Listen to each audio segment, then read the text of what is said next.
Yeah. Right, that's right.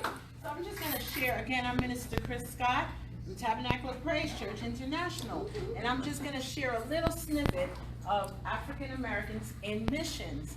And you all are great missionaries, and I'm sure you've studied a lot. So who can tell me who was the first missionary, first American missionary? What was his name? Not Martin. Somebody else. Who can tell me? Go ahead, Marty. George Liele. George Liele. So now you know. And he was African American. Very first missionary. And a lot of people don't know that. From America. And we're going to learn just a little bit about him. I'm going to take about 8 minutes of your time, and then we're going to hear from some dynamic people that's coming forth. Deanna, who works for CDC. Deanna, wave your hand.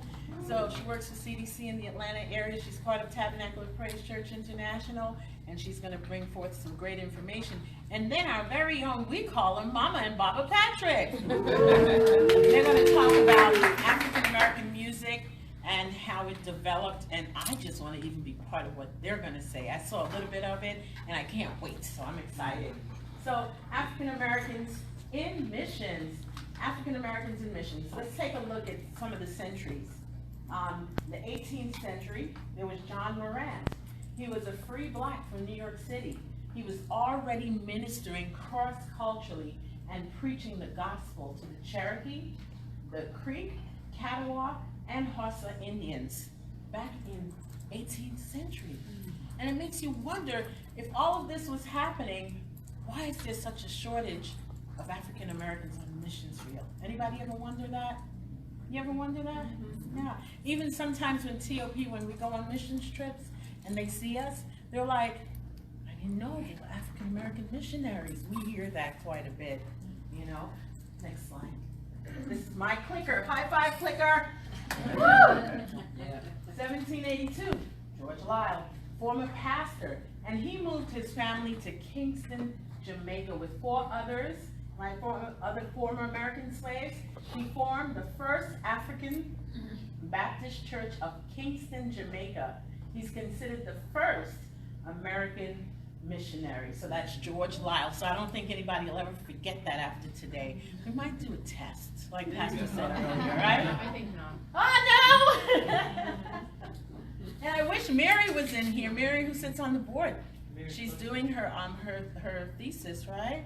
Dissertation on African Americans in missions. And God just lines everything up right, because he had us sit at the same table last night, and she was like, great, someone that'll listen to me. So I listened, and she had some great information.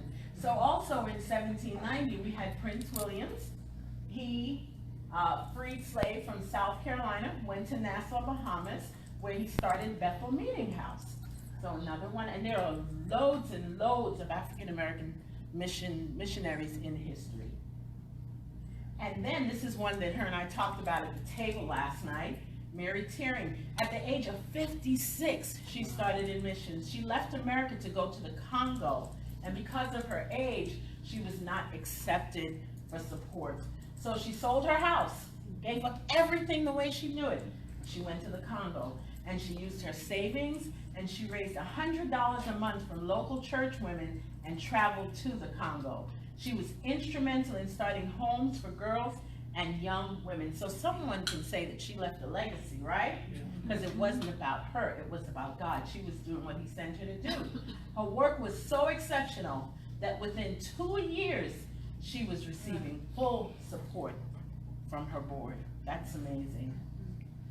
And in 1886, 12 of the 13 Presbyterian USA staff in Liberia were blacks. Also, blacks serving under the Protestant Episcopal Church outnumbered whites by 21 to 5 in 1876. What happened? Doesn't it make you wonder what happened? Where are my African American brothers and sisters? You probably say to yourself on the missions field, why aren't they here? If this is their legacy, if this is their inheritance, where are they? In 1890, William Henry Shepherd traveled 900 miles inland in the Congo as he was liked by the Africans and became skilled in their language. He also became a teacher and preacher who offered medical aid, and he ransomed slaves. The decline in African American missionaries, that's what we talked about just a few minutes ago, 1900 to present. What happened? The 20th century saw a decline in black missionaries. Don't go yet. Can anyone tell me what happened? Any ideas what your thoughts might be on that? Anyone? No? Marty, you gonna answer it for us? Just one reason. No? Oh, one was the civil rights movement. The civil rights movement. Recently, yeah. That's right.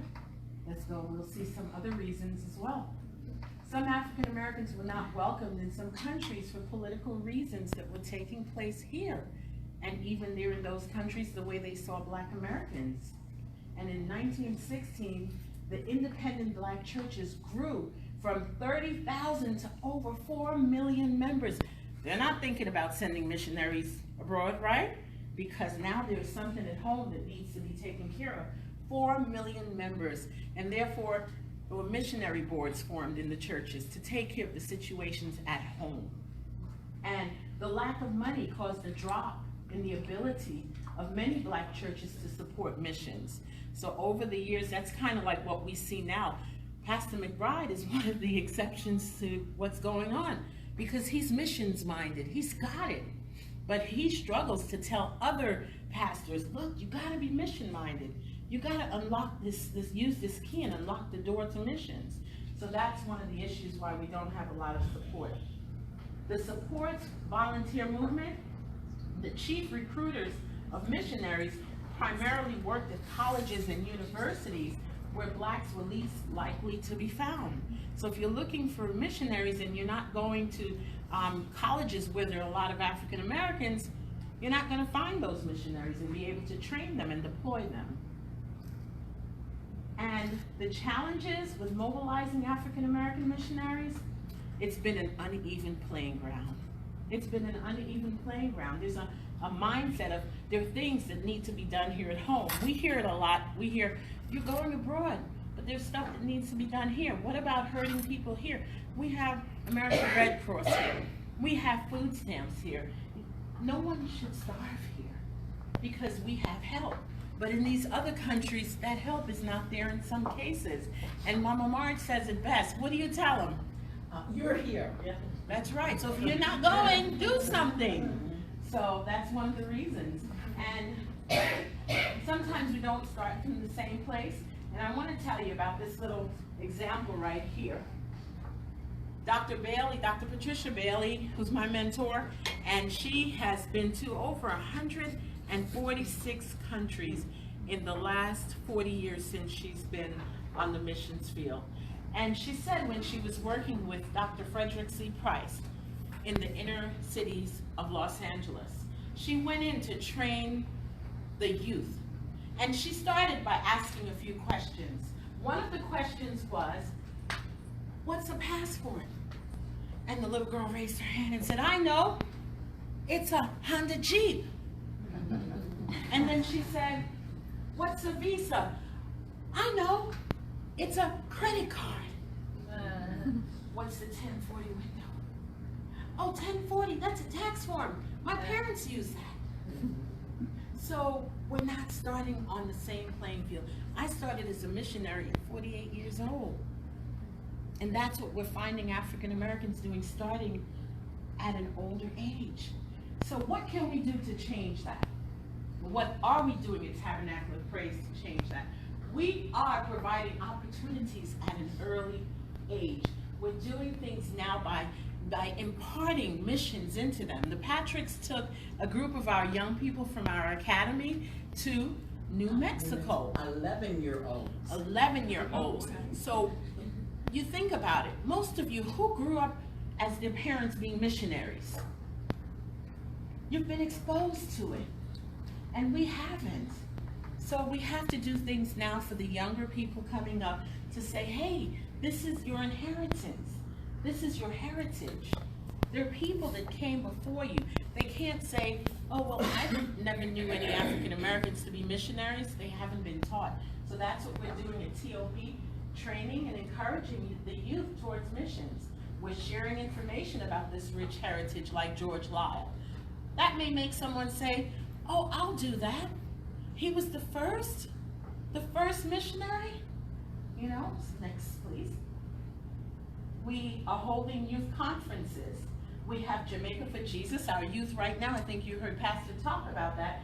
They're in Jamaica with Dr. Bailey now, and they're learning what to do on the missions field. Some of them have never been before. They're being exposed to it, and that's what we need to do more of. And we also do local missions. Anyone, I'm sure everyone has heard of sanctuary communities, right? Or sanctuary cities. And the one that we have in Georgia is called International City. So we go out there and do different events and help the individuals there. And there are over 135 countries represented at International City. So our local church goes to International City and learns about the culture and take our youth out there so that they can understand and they can be missions minded. Because God is not a God of just the United States. God is a God of the nations. He's a God of the nations. And like Dr. Bailey again, she always says, okay, we're supposed to be like this. Let me hear him. She says, we're supposed to have our thumb on God's pulse. God, what do you want me to do again? Where do you want me to go? God, you want me to look after the orphans? You want me to look after the widows and the refugees? Okay. Because the nations is God's heartbeat. So it is our mandate. It is our mandate in the Great Commission. It's what we're supposed to do. And we're just supposed to know where we fit. So that's my little spiel on African Americans in missions. Thank you.